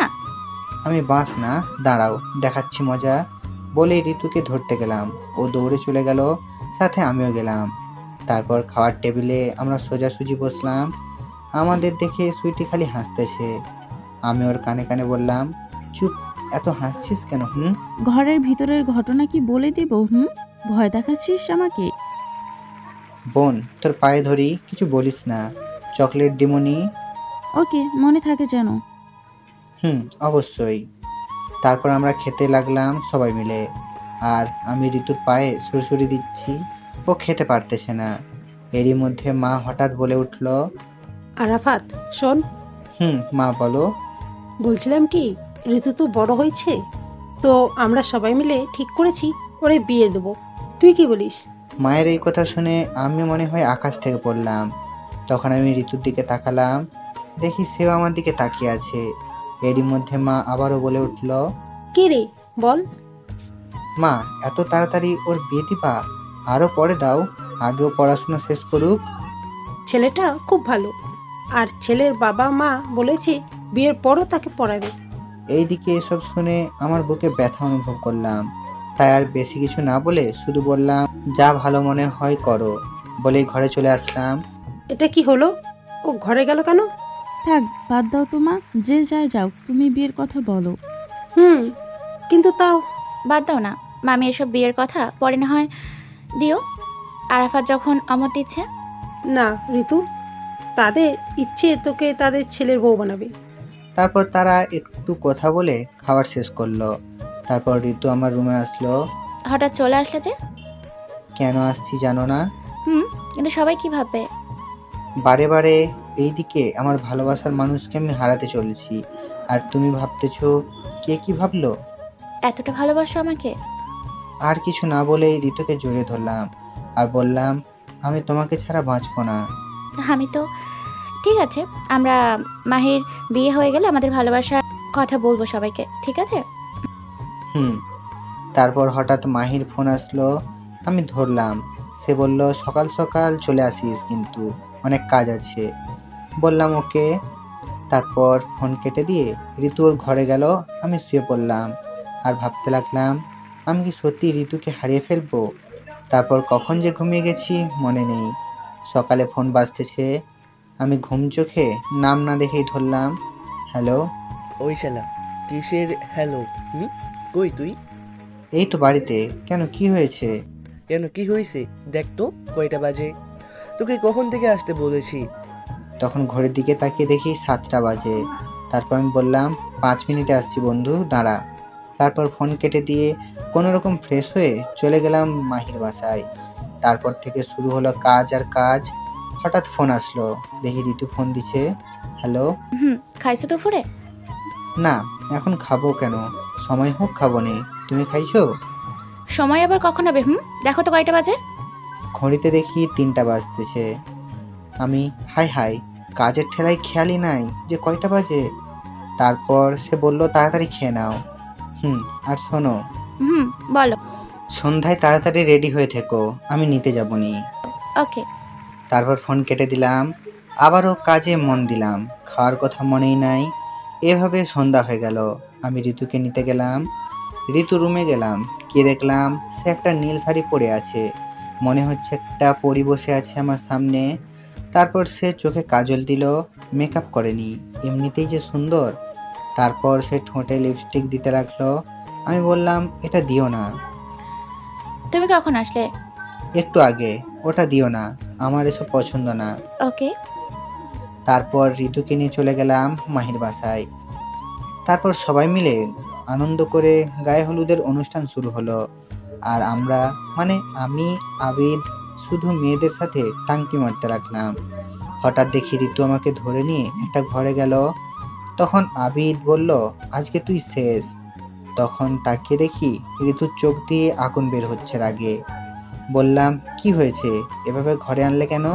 কেন আসছে জানিস না তুই? না বললে কেমনে জানবো? মেয়ে দেখলেই টাঙ্কি মারতে ইচ্ছে করে, তাই না? তোকে আজকে টাঙ্কি মারা বের করব। সরি, আসলে কোনো সরি না, দাঁড়া তুই বলি। লাঠি দেখতে পেল আর হাতে নিয়ে। এবার কি হবে বল?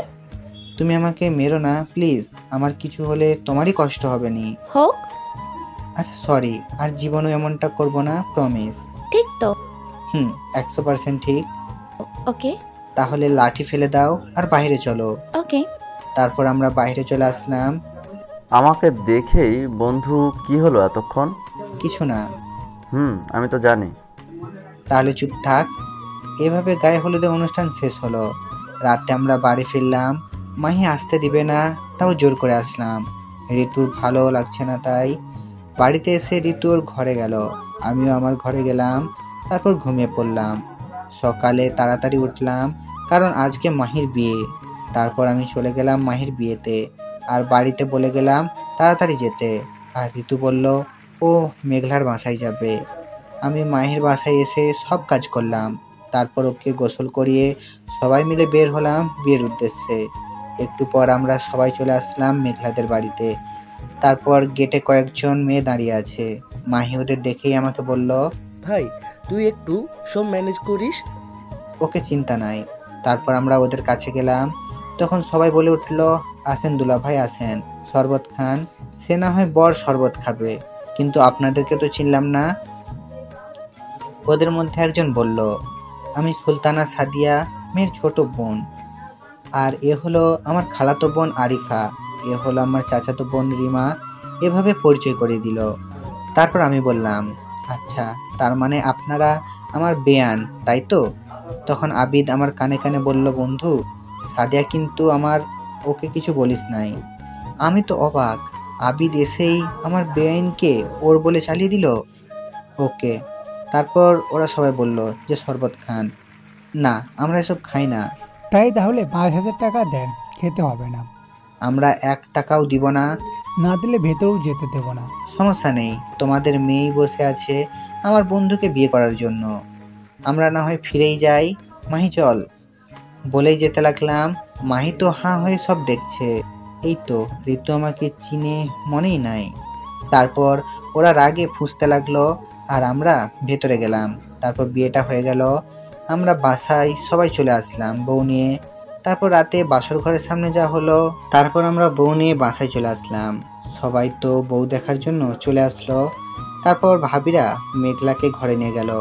আর এইদিকে আমরা, মানে আমি আর আবিদ, মাহিকে নিয়ে ছাদে চলে গেলাম। আর এভাবেই গল্প করতে লাগলাম। মাহি তো মেঘলার কাছে যাওয়ার জন্য মনে একেবারে ছটফট করতেছে। সেটা আমি আর আবিদ বুঝতে পেরে মনে মনে হাসতেছি, কিন্তু তাও ওকে যেতে দিচ্ছি না। বেচারা মাহি কিছু বলতেও পারছে না। এরকম করে কখন 12টা পার হতে লাগলো। তখন আমরা ছাদে। হঠাৎ মাহির বাবা, মানে আঙ্কেল এসে বলল, কিরে মাহি, তুই এখানে কেন? যা ঘরে যা, বৌমা তোর জন্য কখন থেকে অপেক্ষা করতেছে। মাহি কিছু বলার আগেই আমি বলে উঠলাম, আঙ্কেল আমরাও অনেকবার বলেছি যাওয়ার জন্য, কিন্তু ও তো যাচ্ছে না। বলতেছে আমাদের সাথে নাকি আড্ডায় দিবে। বলেন তো এটা কি ঠিক দেখায়? নতুন বউ ঘরে রাইখা আমাদের আড্ডা দিচ্ছে, তাও আবার আজকে ওদের বাসর রাত। আমি জানি মাহি আঙ্কেলকে খুব ভয় করে, তাই জায়গা মতো দিলাম একটা। মাহি তো আমার কথা শুনে হাঁ হয়ে গেছে। মনে মনে বলল, শালা তোরা নিজেরাই যেতে দিলি না, আর এখন নিজেরাই বলতেছিস যেতে বলছিস। মাহি কিছু বলার আগেই আঙ্কেল আবারও বলে উঠল, কি হলো এখন এখানে দাঁড়িয়ে কি করিস? যা ঘরে যা। তারপর আঙ্কেল চলে গেল। মাহি আমাদের দিকে রাগের চোখে তাকালো আর বলল, আমাকে যেতে বলছিস তাই না? আরে কুল কুল, এত রাগের কি আছে? আমরা তো একটু মজা করলাম, চল তোকে ঘরে দিয়ে আসি। আজকে আর কিছু বলবো না, ওটা শোট ঠিকই নেব, দেখিস। ওকে। তারপর আমরা মাহিকে ওর বাসর ঘরের সামনে নিয়ে আসলাম। এসেই তো দেখি ঋতু ভাবিরা দরজা আটকে রাখছে। ভাই কিছু একটা কর, নাইলে আজ আর আমার বাসর হবে না। আহারে বেচারা, ওকে কিছু একটা করতেছি, হাজার হোক তুই আমার বন্ধু বলে কথা। তারপর আমরা সবাই মিলে বাসর ঘরের সামনে গেলাম। ভাবিরা কি দেবরের বাসর করবে নাকি? কিছু বলছি না, শুধু আমার দিকে তাকাচ্ছে। আমি বুঝতে পারলাম ঘটনাটা, তাই বললাম, আহ ভাবি, এসব আবার বলা লাগে নাকি? তোমরা কি করনি নাকি? জানো না বুঝি যে জিজ্ঞেস করতেছো? যদি নাই করে থাকো তাহলে বলো, আমি আর আবিদ আছি তোমাদের জন্য। মাহিকে আজকে যেতে দাও, ওর বউ অপেক্ষা করতেছে। ভাবিরা তো ছাড়বেই না, অনেক কষ্টে মাহিকে ঘরে পাঠালাম। এরই মধ্যে ঋতুর দিকে তাকিয়ে দেখি আমার দিকে চোখ লাল করে তাকিয়ে আছে। আমি তো ভয়ে শেষ। তারপর আর একটু মজা করে ভাবিরা চলে গেল, আর আমি আর আবিদও যেতে লাগলাম। হঠাৎ কোথা থেকে ঋতু এসে বলল, আবিদ ভাইয়া তুমি যাও, তোমার বন্ধুর সাথে আমার কথা আছে। আচ্ছা বলেই চলে গেল। তখনই ঋতু আমার কলার ধরে একটা ঘরে নিয়ে গেল আর দরজা বন্ধ করে দিল। তখন আমি বললাম, কি ব্যাপার, দরজা বন্ধ করলে কেন? একটা কথা বলবি না কিন্তু। আমি বুঝলাম সে এখনো রেগে আছে। রেগে আছো? দাঁড়া, মজা দেখাচ্ছি। বলেই আমার গলা চেপে ধরলো। ছাড়ো, কি করছো? লাগছে তো, মরে যাব। যা তুই মরে যা, তুই মরে গেলে আর ভাবিদের সাথে টাঙ্কি মারতে পারবি না। আচ্ছা, আর কখনো এমন হবে না, প্লিজ ছেড়ে দাও।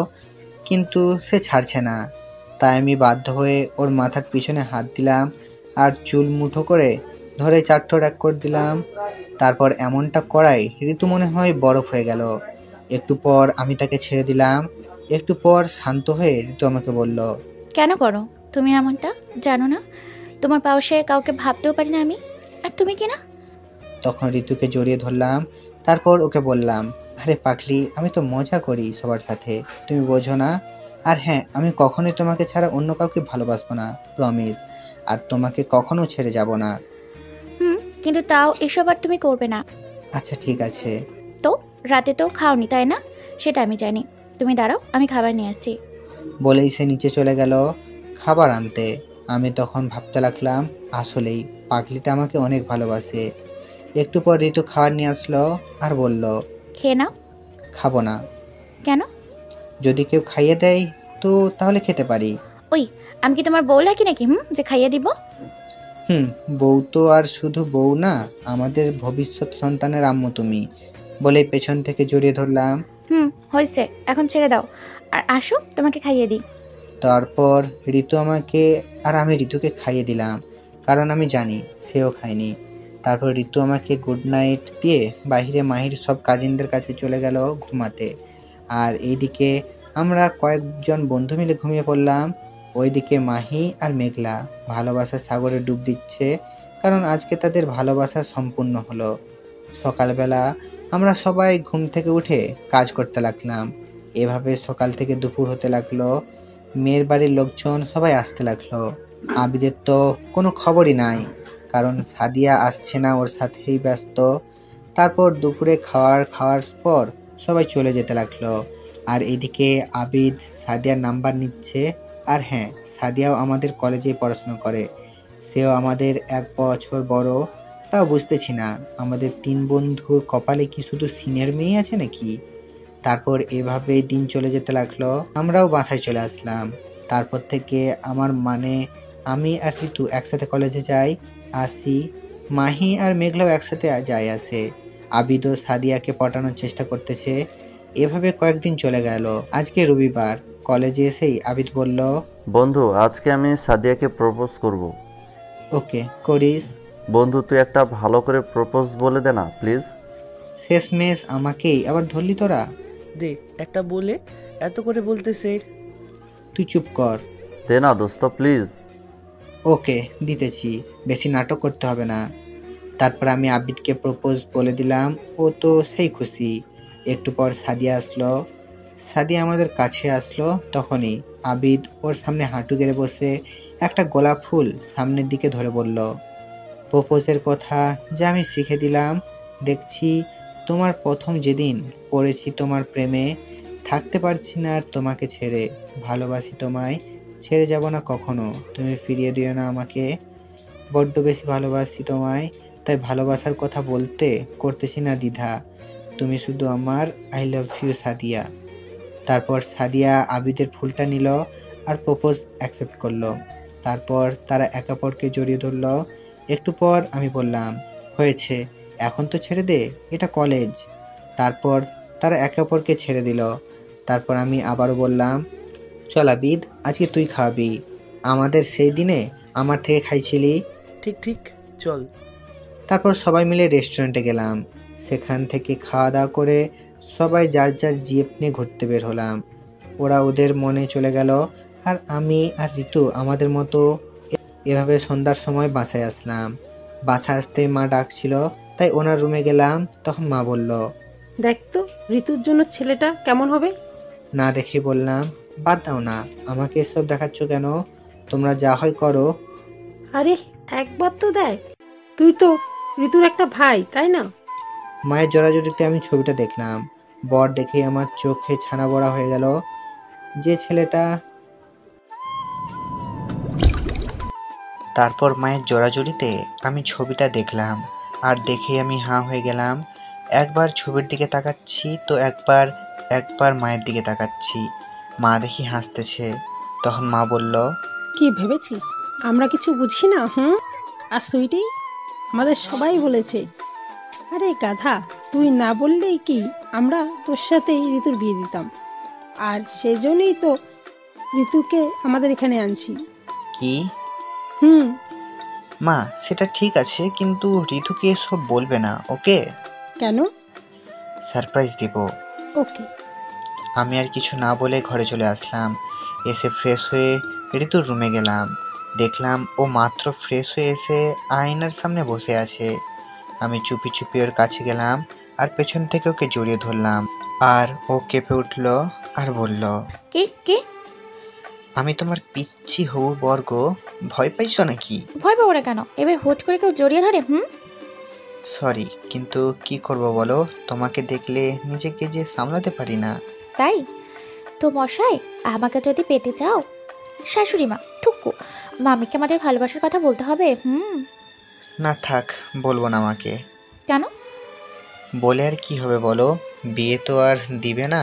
তার চেয়ে বরং তোমার যার সাথে বিয়ে দিতে চাই তাকে বিয়ে করো, সুখে থাকবে। তুমি এসব বলছো? কেন? তুমি জানো না আমি তোমাকে কত ভালোবাসি? আর তুমি কি না? ভালো, তুমি চাও তো সবাই যাকে বলবে তাকে বিয়ে করি? আচ্ছা, তাই হবে। এই বলে ঋতু কান্না করতে করতে চলে যেতে লাগলো। তখনই আমি পেছন থেকে ওর হাত ধরলাম আর এক ঝটকায় নিজের কাছে নিয়ে এসে জড়িয়ে ধরে বললাম, এত সহজে আমার ভালোবাসাকে ছেড়ে দিব নাকি? না দিতে চাইলেও দিতেই হবে, কারণ তুমি এটাই চাও।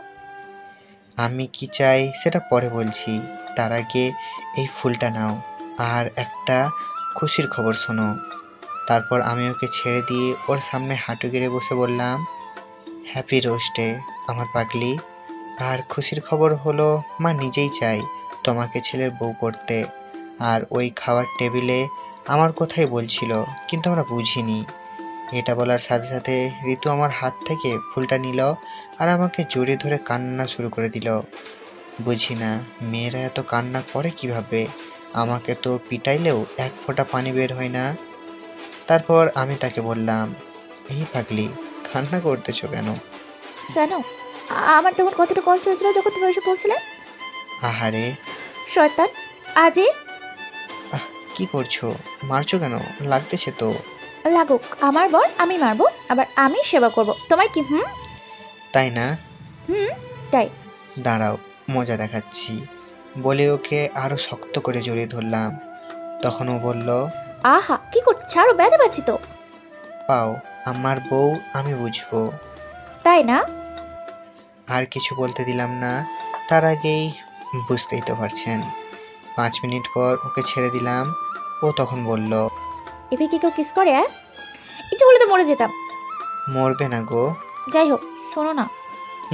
বলো। চলো না, আজকে তো রোজ ডে, কোথা থেকে ঘুরে আসি বিকালে। ওকে। Thank you. হয়েছে, আর ঢং করতে হবে না। কি বললি? আমি ঢং করতেছি? আমাকে আর পাইকে এক দৌড়ে আম্মুর কাছে চলে আসছি। মা দেখো, শাকচুন্নিটা আমাকে মারতে আসতেছে। মারবো না কি করবো? তুই আমাকে ঢং করার কথা বললি কেন? হ্যাঁ, আর এখন আমার শাকচুন্নি বলছিস? তোকে তুমি খেয়ে ফেলবো। এই এবার থাম, তোরা অনেক ঝগড়া করেছিস। মা তুমি তো জানো আমি কত ভালো ছেলে। জানি তো। এখন ভালো যে মায়ের কাছে ভালোবাসার মানুষের কথা বলতে শরম পায়। মা ভালো হচ্ছে না কিন্তু। ঠিকই বলেছো মা। না না মানে মামি। মামি বলতেছিস কেন? মাটাই তো ভালো ছিল। কয়েকদিন না পরেই তো তুই আমার ছেলের বউ হবি। ওকে মা। তারপর ঋতু মাকে জড়িয়ে ধরলো আর আমার দিকে তাকালো। আমি তখন ইশারা করে বললাম আমাকেও একটু জড়িয়ে ধরো। তখন ও হাসতে লাগলো। তাই আমি ঘরে চলে আসলাম, এসে শুয়ে পড়লাম। তারপর দুপুর হয়ে গেল, আমি উঠে গোসল করলাম। একটু পর ঋতু এসে ডেকে গেল খাওয়ার জন্য। তারপর নিচে গেলাম খাওয়ার জন্য। খাওয়ার টেবিলে বসলাম আমি আর আমার সোজা ঋতু। আমার মাথায় একটা শয়তানি বুদ্ধি আসলো, তাই আমি টেবিলের নিচ দিয়ে ঋতুর পায়ে সুরসুরি দিতে লাগলাম। সে খেতে পারতেছে না, শুধু চোখ বড় বড় করে আমার দিকে তাকাচ্ছে। আমি দেখেও না দেখার ভান করে আছি। তারপর খেয়ে দিয়ে ঘরে চলে আসলাম, এসেই ঘুমিয়ে গেলাম। এইদিকে আবিদ আর সাদিয়া তো সারাক্ষণ ফোনে কথা বলতে ব্যস্ত। হ্যালো জানু। সোনা বলো। কি করো বাবু? বসে আছি। তুমি কি করো? আমিও। খাইছো দুপুরে? তুমি? আবিদ তো বিকালে দেখা করবে কিন্তু। অবশ্যই। ওকে বিকালে তাহলে দেখা হচ্ছে, বাই। বিকেলবেলা। এই আরাফাত উঠো না, বেড়াতে যাবো চলো। বলে ঋতুকে কাছে নিয়ে এসে শুয়ে দিলাম। কি করতে তো ছাড়ো, কে এসে পড়বে। আসুক, তাতে আমার কি। প্লিজ ছাড়ো, বেড়াতে যাবো চলো। আচ্ছা ঠিক করে চলো। তারপর আমরা রেডি হয়ে বাইরে এসে রিক্সা ডাক দিলাম এবং রিক্সা করে একটা পার্কে গেলাম। ও মা, গিয়ে তো আমরা অবাক যে আবিদ সাদিয়া ওরা বসে প্রেম করতেছে আর আবিদ সাদিয়ার কোলে মাথা দিয়ে শুয়ে আছে। আমরা ওদের কাছে গেলাম আর আমি বললাম হাই রে ভালোবাসা, কয়দিন হলো পরিচয় আর এর মধ্যেই এসব। ভাই তোরা তাড়াতাড়ি বিয়ে করে নে। আমার কথা শুনে আবিদ উঠে বসলো আর বলল থ্যাঙ্কস দোস্ত, আজকে বাড়িতে বলবো। তা না হয় বলবি, কিন্তু সাদিয়াকে গোলাপ দিছিস? না ভাইয়া, দেয়নি। কি আবিদ? আরে রাগিস কেন? দেইনি, তুই আসবি বলে তোর সামনে দিমু আর এখনই দিচ্ছি, দাঁড়া। ওই শালা, আমার দোহাই দিচ্ছিস বলেই কেলানি দিলাম। তারপর আবিদ সাদিয়াকে গোলাপ দিল, সাদিয়া ওকে জড়িয়ে ধরলো আর ওরা চারঠো ট্যাগ করে দিল। একটু পর আমি বললাম ভাই এখানে আমরাও আছি রে, একটু তাকাস। আমার কথা শুনে ওরা একে অপরকে ছেড়ে দিল। তারপর সবাই মিলে ফুচকা খেতে গেলাম। ঋতু বলল ঝাল কম একটা বেশি। তারপর মামা ফুচকা দিল, আমি এক পিস মুখে দিলাম আর সাথে সাথে আমার মুখ লাল হয়ে গেল। ওই কি হয়েছে? ঝাল। মামা ওটা তো ঝাল আসলো কেমনে? ভুলে চলে গেছে মনে হয়। পানি দেন। পানি তো নাই আপা, শেষ হয়ে গেছে। কি? আর দিকে আমার ঝাল কমতেছে না, তাই ঋতু আর কোনো কিছু না বুঝে আমার ঠোঁটের সাথে ওর ঠোঁট মিলিয়ে দিল। আবিদ সাদিয়া তো অবাক হয়ে দেখতেছে আর হাসতেছে। একটু পর ঋতু আমাকে ছেড়ে দিয়ে বলল এবার কি ঝাল কমেছে? তখন আবিদ বলে উঠল হায় রে বন্ধু, এমন ঝাল বেশি যদি আমার ফুচকাতেও হতো তাহলে কতই না ভালো হতো। তারপর আমরা শরমে আর কোনো কথা বলতে পারলাম না। এভাবে আমরা সবাই মিলে ঘুরে বাড়িতে চলে আসলাম। এসে আমি শুয়ে পড়লাম। একটু পর আবিদ ফোন দিয়ে বলল হ্যালো। বল দোস্ত, কাম তো হয়ে গেছে। কি কাম? সামনে 9 তারিখে তো আমার বিয়ে। কি? অভিনন্দন। ধন্যবাদ, বাই, পরে কথা হবে। ওকে বাই। তারপর ঋতু ডেকে গেল, আমি নিচে গেলাম খেতে। খাওয়ার টেবিলে আব্বু আম্মাকে যা বলল শুনে আমি অবাক হয়ে গেলাম। ঋতু ডাক দিল তাই খাওয়ার জন্য নিচে গেলাম। তারপর সবাই মিলে খেতে শুরু করলাম। হঠাৎ আব্বু বলে উঠল প্রেম তো ঠিকই করিস, সেটা বলতে পারিস না? না মানে আব্বু। থাক বাদ দে। আর শোন, আগামী 14 তারিখ তোর বিয়ে। আমি তো আব্বুর কথা শুনে অবাক হয়ে গেলাম আর বললাম কি? অবাক হচ্ছিস কেন? না কিছু না। ঠিক আছে। তারপর আমি আর কোনো কথা না বলে খাওয়া শেষ করে ঘরে চলে আসলাম। একটু পর ঋতু আসলো, এসে বলল, কি মশাই, কেমন লাগলো আপুর কথা শুনে? তখন পেছনে তাকালাম আর ওর কাছে গিয়ে ওকে পিছন থেকে জড়িয়ে ধরলাম। এই কি করছো? ছাড়ো তো, শুয়ে যাবে। কেউ আসবে না, সবাই খেয়ে দিয়ে ঘুমাতে গেছে। তাও ছাড়ো। সত্যি ছেড়ে দেবো তো? সাহস থাকলে ছেড়ে দিয়ে দেখা। আরে রাগ দেখাও কেন, আমি তো মজা করছিলাম। এই শোনো। কি? কালকে আবিদের গায়ে হলুদ, পরের দিন বিয়ে। কি? একটু আগে ফোন করছিল। তাহলে ওদেরও এই একটা ব্যবস্থা হয়ে গেল। আর আমরা কেউই সিঙ্গেল থাকবো না। মশাই এবার ছাড়েন, আপনিও ঘুমান, আমিও ঘুমাতে যাই। না, আজকে তুমি আমার সাথে থাকো। ইস, শখ কত! আর তো কয়েকটা দিন, তারপরে তো আমরা এক হয়ে যাব। আমার যে আর এই কয়দিনই যাচ্ছে না। হয়েছে, এখন ঘুমাও বলেই চলে গেল, আর আমিও ঘুমিয়ে গেলাম। সকালবেলা। এই আরাফাত, উঠো, সকাল হয়ে গেছে। কি হোম করতেছো? ওঠো। আরে বাবা, উঠতেছি তো, এত রাগ দেখাও কেন? কালকে যে বললে আবিদের গায়ে হলুদ, আজকে তো আবিদ তোমাকে নিতে আসছে। কি? ওকে ওকে, উঠতেছি। তারপর ও নিচে চলে গেল আর আমি উঠে ফ্রেশ হয়ে নিচে গেলাম। দেখি আবিদ বসে আছে। কিরে, তুই এখানে? আসতেই হলো, তোর বাড়িতে দাওয়াত দিতে আর তোকে আর ঋতুকে নিতে। আচ্ছা, বুঝলাম। এখন চল। আন্টি, আপনারা কিন্তু অবশ্যই আজকে বিকালে যাবেন। তারপর আমরা সবাই মিলে চলে গেলাম। আমি জানি কি জন্য নিতে আসছে, মার্কেটে যেতে হবে যে। একটু পর আমরা সবাই মিলে একটা মার্কেটে চলে আসলাম। ও মা, এসে দেখি মাহি, মেঘলা, সাদিয়া সবাই দাঁড়িয়ে আছে। আমরা ওদের কাছে যেতেই, দিদি এতক্ষণ লাগে তোদের আসতে? আর বলিস না, মেয়েদের সাজতে কতক্ষণ লাগে জানিস না? ওই এখন আমার দোস্ত, তাই না? আমি সাজছিলাম, তুমি যে ঘুমিয়েছিলে তার বেলা। আচ্ছা বাদ দাও, চলো সবাই ভিতরে। তারপর সবাই মিলে বিয়ের মার্কেট করে বাসায় চলে আসলাম, কারণ বিকেলে আবার গায়ে হলুদ। তারপর বাসায় আসার সময় বলে আসলাম 14 তারিখ আমার আর ঋতুর বিয়ে। সবাই অভিনন্দন জানালো। তারপর বাসায় চলে আসলাম। বাসায় এসে গোসল করে খাওয়া দাওয়া করলাম, তারপর ঘুমিয়ে গেলাম। আসলে আমার শরীরটা খারাপ লাগতেছে, তাই আর ওর বাড়ির কোনো কাজে গেলাম না। বিকালে তাড়াতাড়ি করে আমি আর ঋতু ওদের বাড়িতে চলে গেলাম। বাবা মা আজকে নাকি যাবে না। তারপর থেকে আমিও টুকটাক কাজ করতে লাগলাম। এভাবে সন্ধ্যা হয়ে গেল, আর তারপর থেকে গায়ে হলুদের অনুষ্ঠান শেষ হলো। রাতে আমরা আর বাড়িতে আসলাম না। পরদিন সকালে তাড়াতাড়ি ঘুম থেকে উঠে আমরা সবাই কাজ করতে লাগলাম। তারপর প্রায় দুপুর হয়ে গেল, আমরা বর নিয়ে চলে গেলাম সাদিয়ার বাসায়। তারপর বিয়েটা হয়ে গেল, সবাই বউ নিয়ে চলে আসলাম। রাতে আমি আর মাহি মিলে অনেকক্ষণ আবিদের সাথে মজা করে বাসর ঘরের কাছে আসলাম। এসে দেখি ভাবিরা দাঁড়িয়ে আছে। তারপর তাদের কোনো মতে বুঝিয়ে আবিদকে ঘরে ঢুকে দিলাম।